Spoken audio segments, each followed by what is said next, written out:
Hello, hi, gigpreneur. What is going on? Welcome. Happy Tuesday. In hopes that you squeezed more out of your day than the day squeezed out of you. My name is Sean Azimi, and I'm your ex corporate grinder that used to work 12, 14, 16-hour days, 6 days a week, sometimes 7 days a week, until my pancreas quit on me, left me unemployable with nothing to fall back on. So that sucked. And so now I help folks like you, like me, to start a side gig online and grow it using social media. So if that resonates with you, drop the word side gig in the comments and let's have that conversation after this live. So I'm kind of going to expand on my intro here. Today was a kind of interesting day. We had a little training with the team, and this training involved going back to how you got involved in this profession, in this business, why you're doing it, what are you looking to get out of it, that kind of a thing. And I had not done this kind of a training for a long time. And it's kind of neat to revisit this because um, things have changed, right? Things have changed. Maybe you have changed. You certainly have changed. And so it may not be the same reasons, that you're in the profession.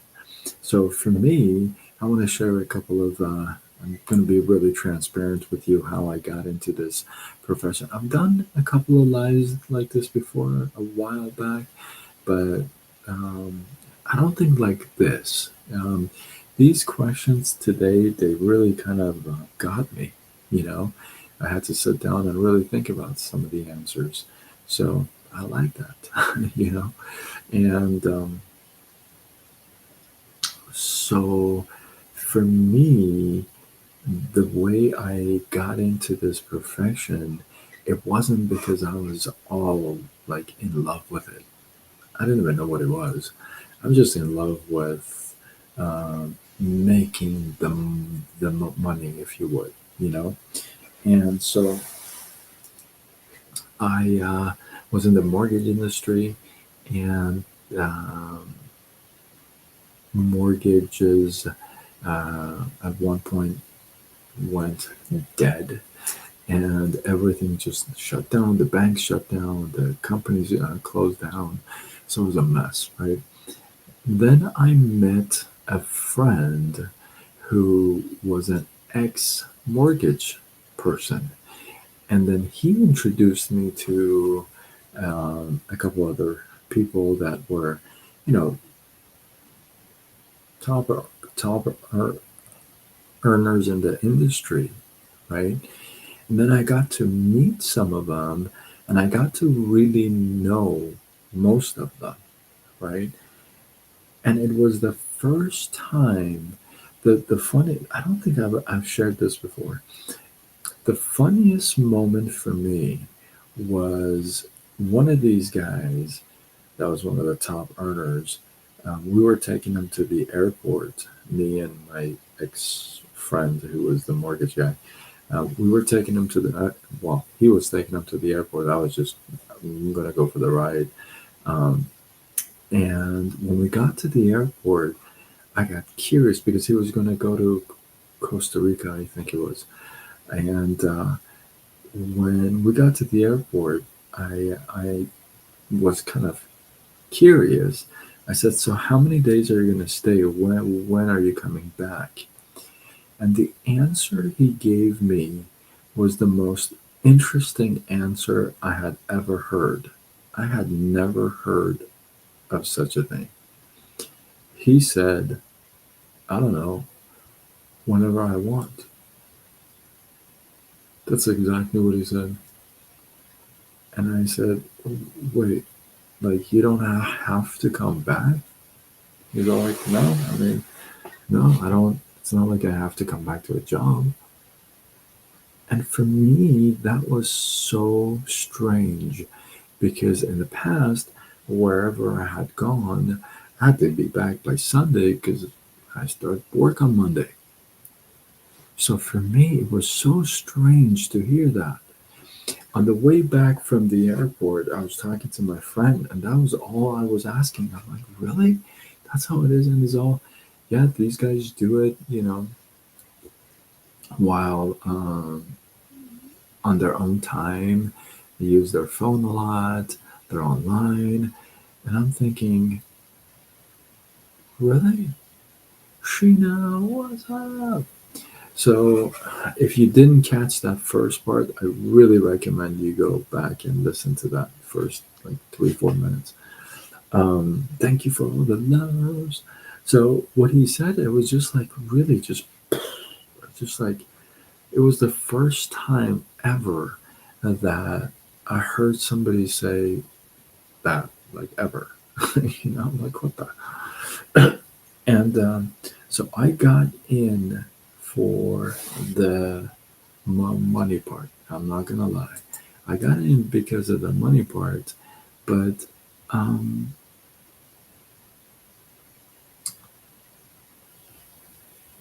then things really like changed for me. Some of you know the story. Things really changed for me about 3 years ago because even though that statement was really powerful to me, and I never really understood it. I didn't even know what to do with it. So I was back in corporate world and I was working, and so on and off I worked and took a little off, on worked, company shut down, came back, that kind of thing, until about 3 years ago, everything really changed for me, and I had to revisit this thing, but this time it was really different because this time I was with somebody whom I thought, well, this is it. This is going to be the person that I'm going to spend the rest of my life with. Great, wonderful. So she's a check.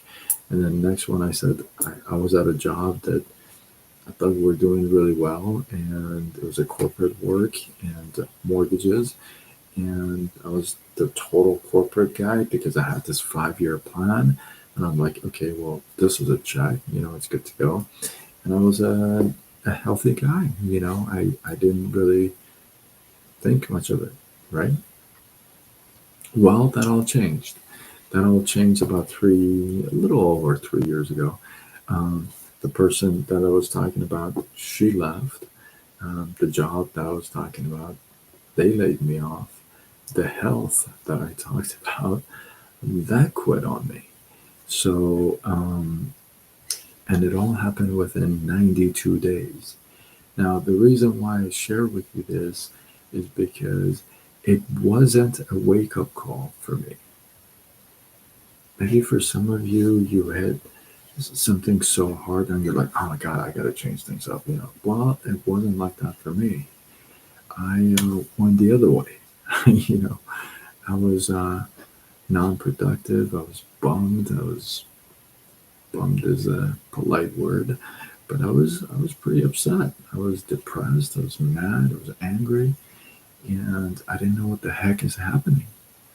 Everything just got pulled away, and so I had to revisit after a little bit. I had to revisit this space, but this time it wasn't because I just want something on the side or anything like that.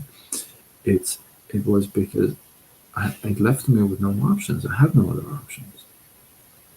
Like I was talking to somebody just today. I said, well, I don't come from a rich family. My parents are not gonna leave me acres of land and multiple properties. It's just not going to be like that. And I'm not much of an athlete, so I can't really sign those major deals. Um, I'm not a doctor, lawyer, engineer, um, so I'm probably not going to win the lotto anytime soon, well, you got to kind of play it. But I don't play lotto. I know some of you are like, what? I don't play lotto, but so when you think about it, it's like I was like the friend I was talking to today. I told her, I said, sometimes it just uh, it just happens because it has to happen. You know, um, it's not because you're getting. I'm sorry, I was reading something. It's not because you're getting di- discouraged. You're getting encouraged to move on. You got to really work with that because I had to. It didn't make sense for me in the beginning. I'm like, whatever. But it's not being, you're not being discouraged. Like the things that are, you feel like the doors that are getting shut in your face, the things that are taken away, the people that are, you know, um, taken away from your life, let's just say it, right? All those, I feel like they're not supposed to be a discouragement. They're supposed to be an encouragement for you to move on, right? And sometimes we don't move on that easily, do we? Let's just admit it. So other things have to happen for in order for us to like have no other option, right? One of the tactics that employers use to have people leave without them firing them, without them firing them, is this: they make it uncomfortable for them day after day, a little more uncomfortable every day. They make it so that the employee doesn't want to stay. It's just like, I don't want to stay here anymore. So they leave on their own terms, but it was planned from before. Corporate games, right? That's your problem. Yeah, I see that, right? So they make it tight for you, so you really don't have any other option. You're like, I'm miserable. I don't want to be here, right? So you have only one way. Sometimes in life, that's what happens. Sometimes in life, it's got to get really, really, really tight. Things have to be taken away. People have to be gone. Situations have to change. And you have this little tiny little window of opportunity um, that you just got to like sneak out, move on, right? And sometimes we just don't like to take that leap of faith, right? But for me, the the reason why I got into this profession is because I really don't have any other choice. One, two is that I fell in love with the profession once I actually understood it. Right? I'm like, oh my god! Like when people talk to me and ask me, um, you know, um, if you could do something different, or when you were younger or what have you, I always say this, and I would have converted to Christianity a lot sooner. So these have always been my two things. I would have been a Christian sooner, and I would have gotten into this space sooner. That's just me, right? Now, I got into this space again. It's because I didn't even know. Like, like I say this again because this statement was so big when we dropped him at the airport, and I asked him. I said, "So when are you coming back?" And he said, "I don't know, whenever I want." I was like, "What? He doesn't have to come back to go to work or anything?" And he was like wearing shorts and flip flops. And I'm like, "Wow." So, from not understanding that to being redirected to this space and only this space, it tells me only one thing, and the other question on our um, list of questions was, well, why do you do it now? Right? What's your like vision? What's your mission, if you would? And my answer was, you know what? I You go through so much stuff in life, and you're like, why the heck am I going through this stuff? Like, why? You know, you keep questioning it. But if you're a vet to my lives, you've heard this many times. But if you're new to my lives, this is your first time, hopefully not your last time. Um, you go through these things, and these become stories, right? And stories are meant to be shared, not stored. So if you're making it through a story, the whole thing is you make it through the story, you go through it, you make it happen, you tell the story, and you give him the glory. That's the formula, right? So why do I stay in this space? Is because there's people like me that need to hear me for them, right? Like my mentor says, you got to help the person you used to be. You used to be this, this, this. Well, those are the people you get to help. Why? Because it's similar stories, right? So for me, this space was is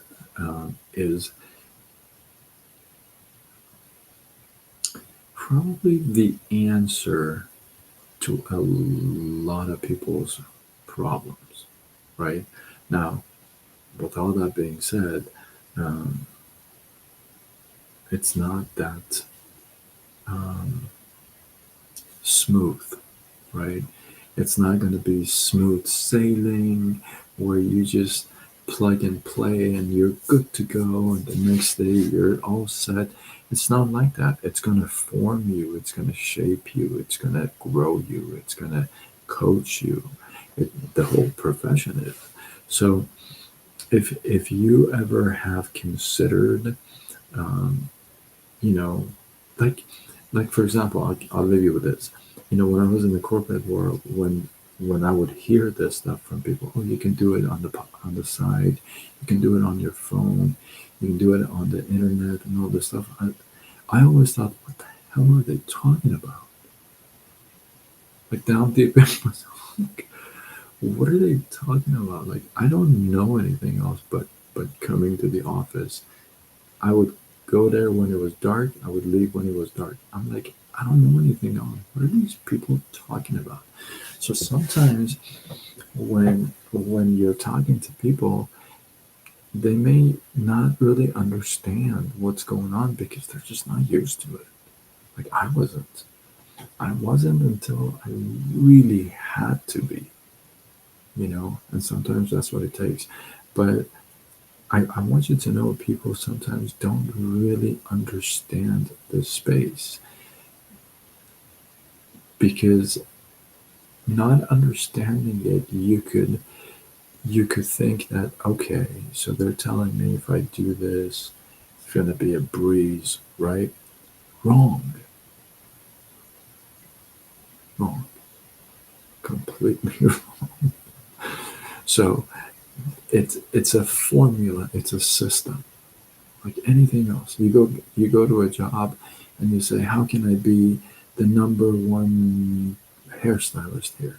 And they say, well, you got to carry these hours, you got to do these many clients, and you got to have these many appointments, and you got to work these many days. Now, the rest is up to you. You asked the question, you got an answer. The rest is up to you. Whether you say, oh, okay, well, I don't want to do that, right? So you can't fool yourself by making up things, right? So I want you to be um, smart about it, right? And really think about, hey, what are some of the alternatives? Like I always think about this. I'm like, okay, what's the other alternative? For me, I don't have one. For you, maybe you go get another job. That might be an alternative. Maybe you have to get a babysitter. Maybe you have to drive uh, far and get stuck in traffic to go to a different job. Maybe you have to get a second job that you never thought you would and you hate it. Maybe you got to get rid of some stuff. Maybe you have to downsize from a, I don't know, 2 bedroom to a 1 bedroom. Maybe you have to bring somebody in as a roommate. Them, those are some of the alternatives, right?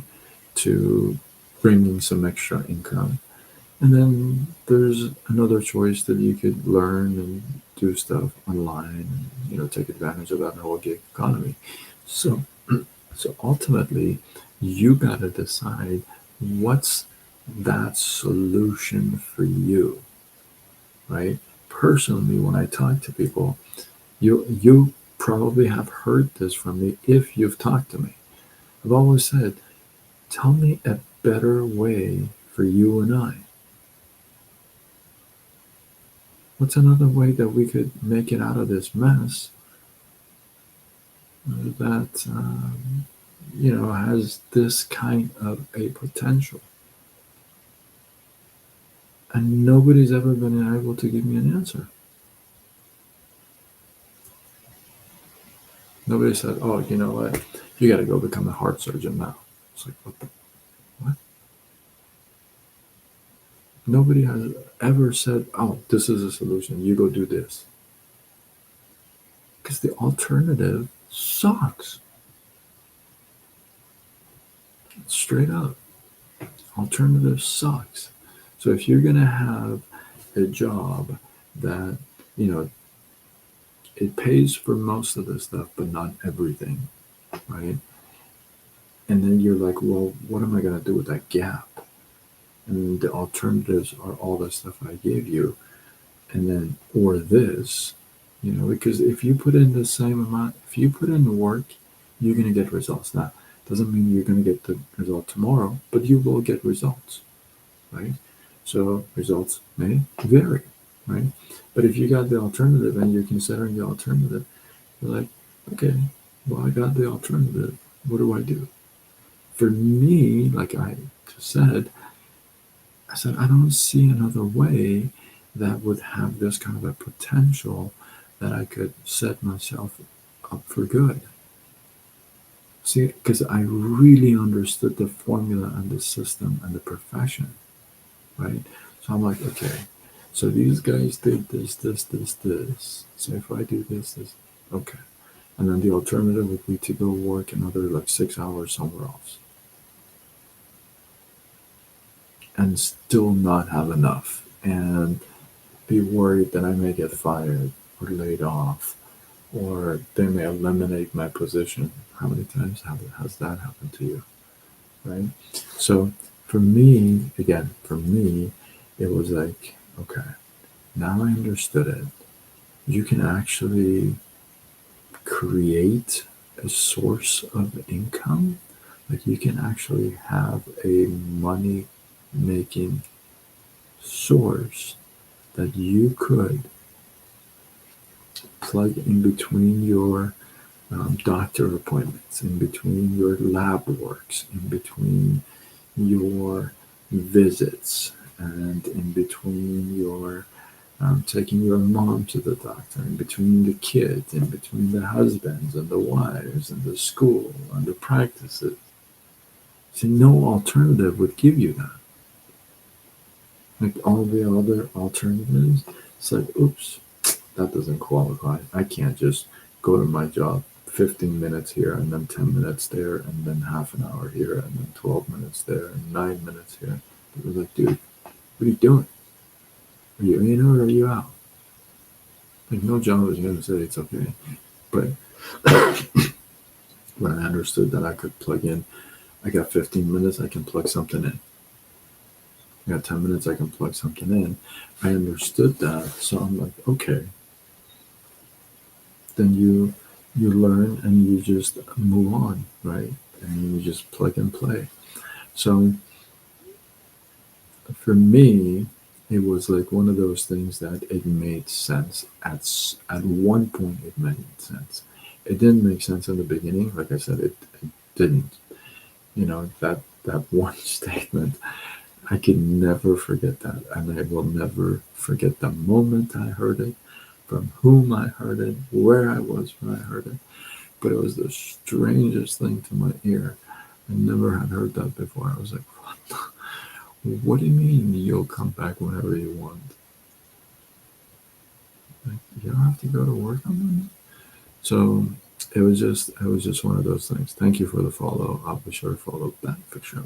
So, you know, if all this stuff resonates with you, I guess that was a very long conversation. I hope it all made sense because I feel like I digressed a lot, but I do that. So anyway, if you've ever thought about it, you're like, you know what? Let me see what I got to do.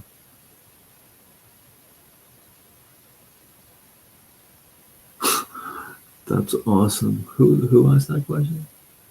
Delgir? Is that Persian? Um, is that a Persian last name? Or is it or Delgir? Maybe Persian. If that's your last name, that sounds Persian.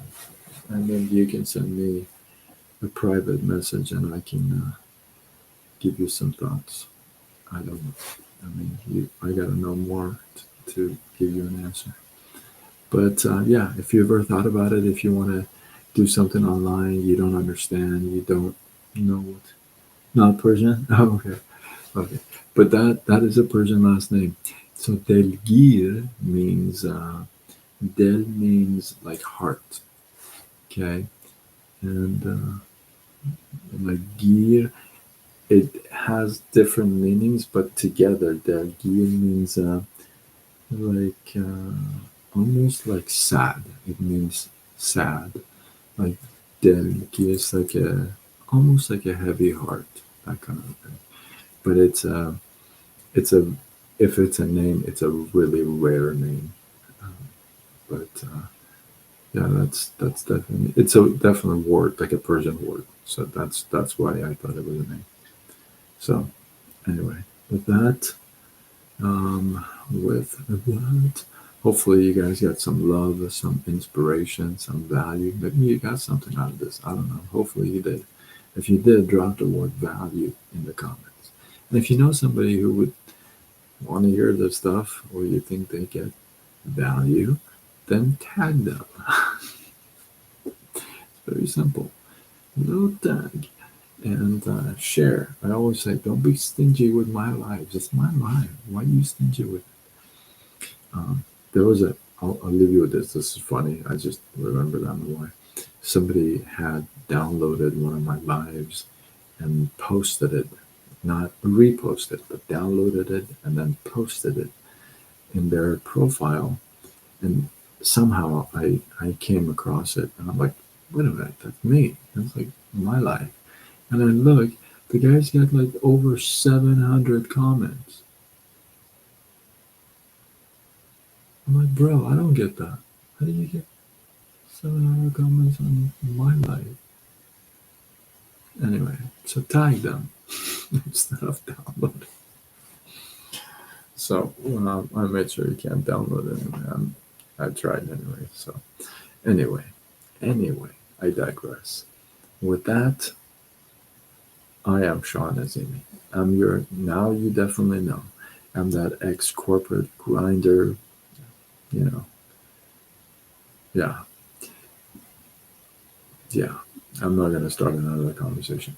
12, 14, 16-hour days, 6 days a week, a lot of 7 days a week. Um, in fact, for the first 10 months, I worked 7 days every day for 10 months straight. And yeah, from there to being unemployable because my pancreas quit on me and left me unemployable, nothing to fall back on. And like I always say, and so got redirected to this online space. Um, yeah, pretty cool. Pretty cool. Pretty cool.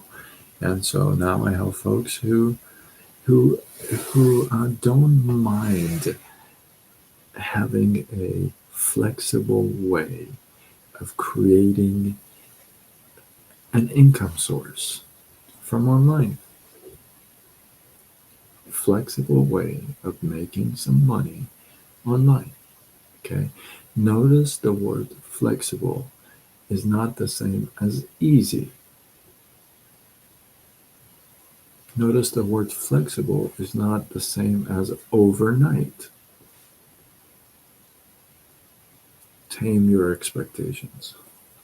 So I help folks who don't mind the idea of a flexible way to make some extra money, create that income, and have an extra source of income. And here's the thing: we start it together, we grow it together. Like how I came up with that today. We start it together, we grow it together, and we use social media to do it. What else would we go? What do you want to do? Go stand at, at a corner of the street with a sign, those flip signs? Of course, we're going to use social media. Let's go. So, with that, oh my goodness, did I talk for 31 minutes? That was awesome. So, with that, I'm definitely signing off. Until tomorrow, when we do it all over again. Much